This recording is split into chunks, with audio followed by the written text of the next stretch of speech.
শুভ নববর্ষ সবাইকে। আশা করছি প্রত্যেকের নতুন বছর খুব খুব খুব ভালো কাটুক। আর আজকে যেহেতু বাংলার নতুন বছর, তাই আমি একদম স্নান করে রেডি হয়ে গেছি। দেখো আজকে আমি এইরকম একটা শাড়ি পরেছি, কেমন লাগছে জানিও। আর আজকে নববর্ষে একটা স্পেশাল কিছু তো করতেই হবে, যার জন্য আমি সারাদিন রান্না বান্না করে এখন ফ্রেশ হয়ে নিয়েছি। এখন আমাদের লাঞ্চের টাইম হয়ে গেছে, তো তোমাদের সাথে আমি শেয়ার করতে চাই আজকে আমাদের স্পেশাল নববর্ষ মেনুটা। চলো, তোমাদেরকে জানালাম যে আজকে নববর্ষ স্পেশাল একটা মেনু আছে, তো সেটা তোমাদের সাথে শেয়ার করছি। তো চলো দেখাই। দেখাও, প্রথমে এখানে রয়েছে সাদা ভাত, সাথে আমি বানিয়েছি একটু মিষ্টি বাসন্তী পোলাও, তার সাথে আছে ঢ্যাঁড়স ভাজা, পটল ভাজা, চিচিঙ্গা ভাজা, বেগুন ভাজা আর ঝুড়ো আলু ভাজা, আর সাথে শসা আছে।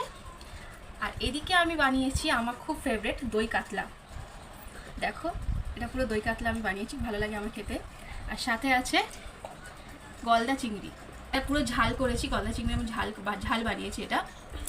আর তারপরে আছে চিকেন কষা, এটা নর্মালি যেরকম চিকেন কষা বানাই সেরকমই চিকেন কষা বানিয়েছি। আর নেক্সট আছে হচ্ছে মাটন কষা, দেখো দেখেই খুব ভালো লাগছে।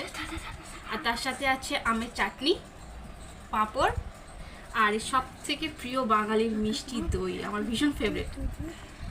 আর তারপরে এখানে শসা আমি কেটে রেখেছিলাম। আর এদিকে আছে মিষ্টি কালোজাম, সন্দেশ, আর এদিকে আছে রসগোল্লা, ভীষণই প্রিয়। এই হচ্ছে আমাদের স্পেশাল মেনু, আজকে জমিয়ে খাওয়া দাওয়া হবে। আশা করছি নববর্ষ সবার ভালো কাটুক। আর আমরা এখন খাওয়া দাওয়া শুরু করব।